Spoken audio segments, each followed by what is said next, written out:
Halo semua, video kali ini kita akan membahas tentang Pulau Biak di Provinsi Papua.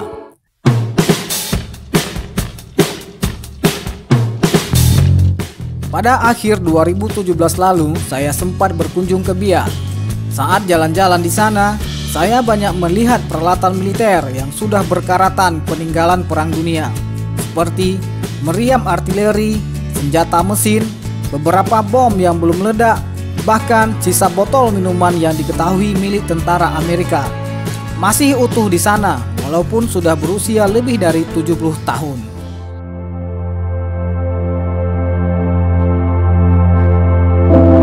Situs peninggalan perang yang terkenal di Biak ialah Gua Binsari dan Monumen Biak Battle di Desa Parai, sekitar 20 menit dari kota Biak.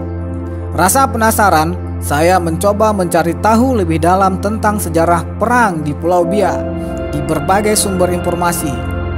Ternyata, Pulau Biak merupakan pulau strategis dalam kampanye New Guinea tentara sekutu untuk mengalahkan Jepang dalam Perang Dunia Kedua di arena Pasifik, di mana pertempuran hebat antara serdadu Kekaisaran Jepang melawan Amerika pernah terjadi di pulau ini.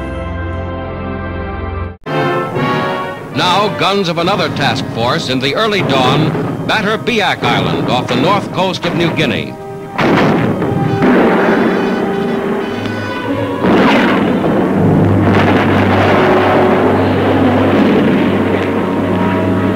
Bagaimana kisahnya? Teruslah menonton video ini. Biak, pulau kecil yang berada di Teluk Cendrawasih, berada di sebelah utara Pulau Papua, berbatasan langsung dengan Samudra Pasifik.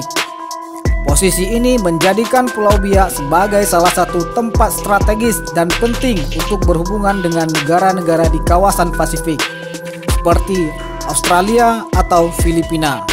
Karena lokasi yang strategis, pada tahun 1942, Jepang mulai menduduki Pulau Biak. Di awal pendudukan Jepang tahun 1942 itu, Kekaisaran Jepang berhasil mendaratkan tak kurang dari 10.400 orang serdadunya. Jepang menjadikan Biak sebagai pangkalan pertahanan di arena Pasifik dalam menghadapi Amerika.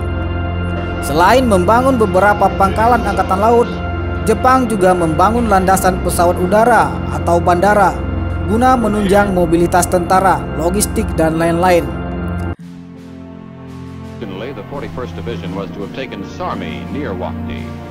Baik, kembali soal pertempuran.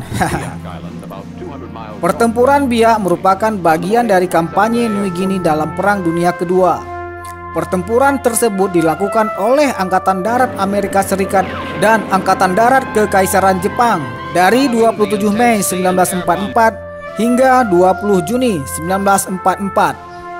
Disinilah untuk pertama kalinya pihak Jepang menggunakan taktik penyergapan dalam skala besar di Perang Dunia Kedua.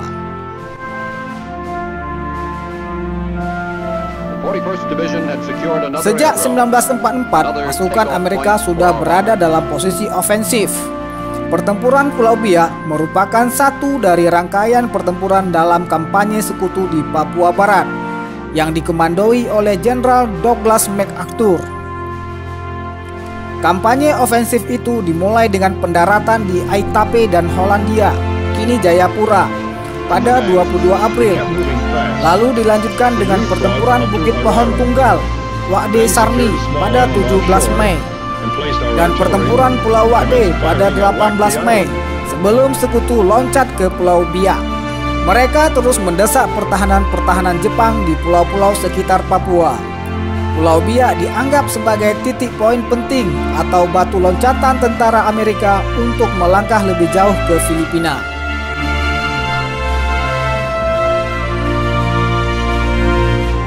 Jenderal MacArthur berharap operasi di Biak bisa rampung dalam kurun waktu 1 minggu. Tingginya kepercayaan diri MacArthur tak lepas dari laporan intelijen sekutu yang menguraikan Biak hanya dipertahankan oleh sekitar 2.000 serdadu Jepang. Ternyata informasi laporan intelijen itu keliru. Serangan pembuka ke Pulau Biak dimulai dengan bombardir dari arah laut oleh tentara Amerika. Now, guns of another task force in the early dawn batter Biak Island off the north coast of New Guinea.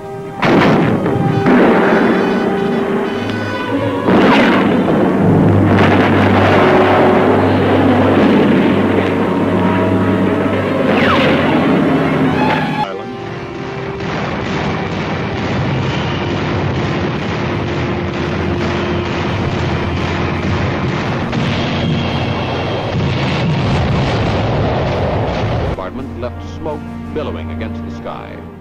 It became so dense that troops in the landing craft could not see the shore. The objective areas were hidden beneath the pall of a... Resimen Infanteri ke-162 dari Divisi ke-41 Angkatan Darat Amerika Serikat mendarat di Biak pada tanggal 27 Mei 1944 pada pukul 5.15 sore di 4 titik pendaratan di pantai Bosnik.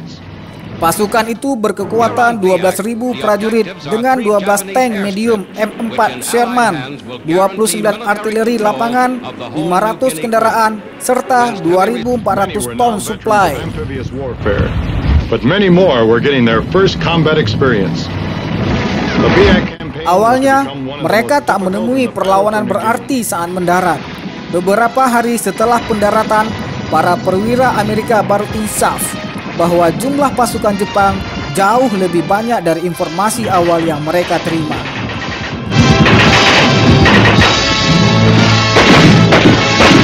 Perlawanan alot baru ditemui pasukan Amerika kala mencapai lapangan terbang di Mokmer, kini Bandara Kaisiepo.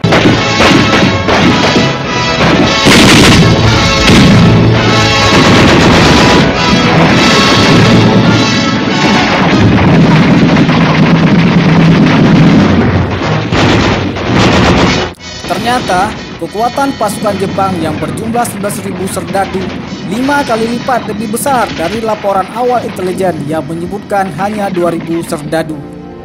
Selain itu, para serdadu Jepang sangat pandai menyembunyikan posisi mereka di dalam gua-gua yang mengarah ke lapangan terbang di lokasi Bandara Frans Kaisiepo sekarang.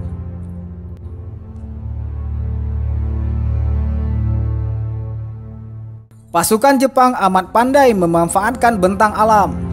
Unit-unit mortir dan meriamnya dengan baik menyamarkan diri di jaringan-jaringan gua di barat dan timur Pulau Biak.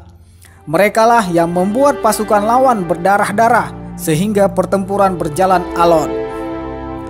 Dari dataran sekitar dan tepian-tepian puncak perbukitan di atas bukit sekitar Bandara Kaisiepo, muncul badai peluru dan proyektil meriam yang membuat mereka berlindung tanpa mampu kemana-mana.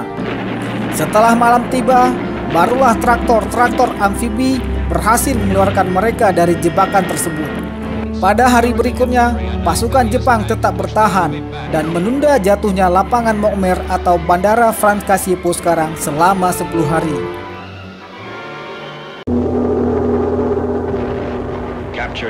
Pada tanggal 8 Juni, Jepang mencoba melancarkan serangan balik, tetapi berhasil dibendung oleh tentara sekutu.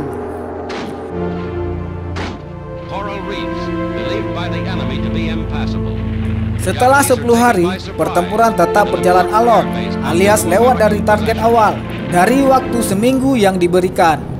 Pasukan Amerika yang dipimpin oleh komandan baru merancang ofensif yang lebih agresif untuk menyisir setiap jaringan terowongan dan gua-gua di pedalaman Biak. Tentara Amerika mengandalkan apa saja yang bisa digunakan, mulai dari pelontar api, granat, hingga bensin. Efek ledakan granat yang dihimpun dalam sebuah tas bisa lebih mengerikan daripada bensin dan pelontar api.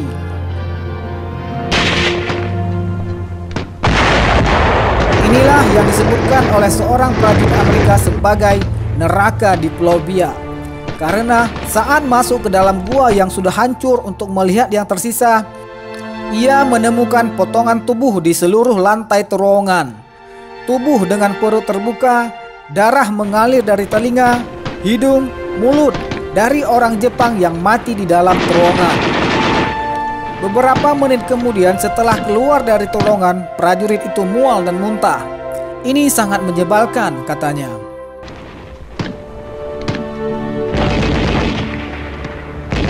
Pada 20 Juni, pasukan Amerika sudah bisa maju dan merebut landasan terbang di Barokoe dan Sorido. Saat itu masih tersisa 1.000 pasukan Jepang yang bertahan di kubu terakhir dalam gua-gua di timur pulau. Beberapa dari mereka yang mulai putus asa lalu melancarkan serangan bunuh diri atau dikenal dengan banzai. Suatu malam, sekitar 200 tentara Jepang menyerang yang kemudian semuanya tumbang dengan senapan mesin. Tak satu pun dari mereka akan menyerah. Mereka lebih baik mati daripada menyerah. Seorang Amerika berkata, itu seperti eksekusi massal, bunuh diri massal dari pasukan yang memang ingin mati. Dikutip dari artikel di website Warfare History Network.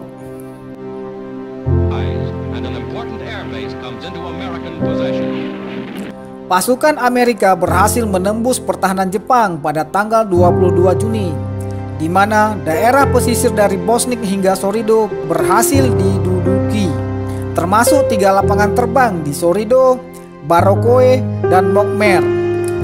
Saat itu, masih tersisa sekitar 3.000 pasukan Jepang yang mencoba menggalang serangan balik penghabisan hingga 17 Agustus.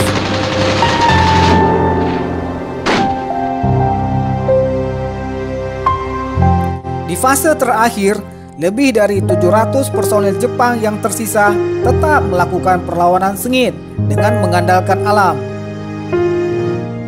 Sikap itu membuat banyak perwira Amerika kagum pada keteguhan hati dan keuletan strategi para personil pertahanan yang dipimpin oleh Kolonel Kuzume.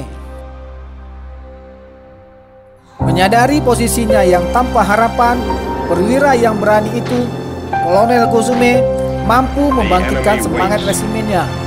Entah kemudian dia bunuh diri atau tewas dalam pertempuran, namun kematiannya menandakan berakhirnya pertahanan efektif dan ulet pasukannya.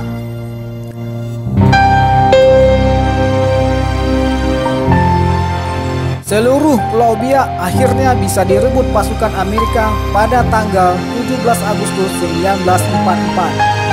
Namun, tujuan strategis MacArthur untuk bisa menggunakan Biak sebagai basis sokongan udara guna kampanye di Kepulauan Mariana tak tercapai. Lapangan-lapangan udara di Biak baru bisa digunakan pada September 1944 untuk menyokong ofensif via udara ke Kepulauan Palau dan Mindanao.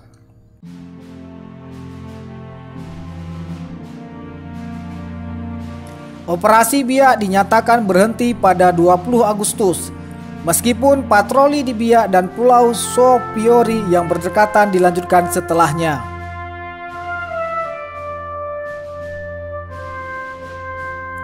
Dalam 52 hari pertempuran di Pulau Biak, pihak Jepang kehilangan 4.700 prajuritnya dan 200 lainnya tertawan. Sisa pasukannya yang terluka sampai sekarang belum diketahui. Di pihak Amerika, meski 438 prajuritnya tewas, namun lebih dari 2.000 serdadunya terluka, sementara 1.000 lainnya terbaring karena penyakit tropis. Sekitar 14 personelnya hingga sekarang statusnya masih MIA, alias hilang tanpa teridentifikasi. Sumber lain menyebutkan korban Amerika sampai Agustus 1944 berjumlah 530 orang tewas, 2.570 terluka, dan 54 orang hilang. Lebih dari 6.000 tentara Amerika tambahan menjadi korban dari semak belukar dan penyakit lainnya. Di pihak Jepang, hingga akhir Agustus 4.970 orang tewas dan 319 orang ditangkap.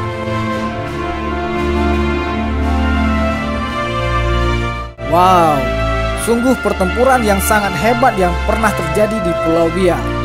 Dalam sebuah artikel di website Warfare History Network disebutkan, Biak adalah pertempuran yang memberikan pandangan menakutkan ke dalam jiwa umat manusia. Namun, hal itu telah berlalu lebih dari 70 tahun yang lalu. Di lembaran baru sekarang, hal itu sudah menjadi bagian sejarah yang pernah terjadi di timur Indonesia, di Pulau Biak, Papua.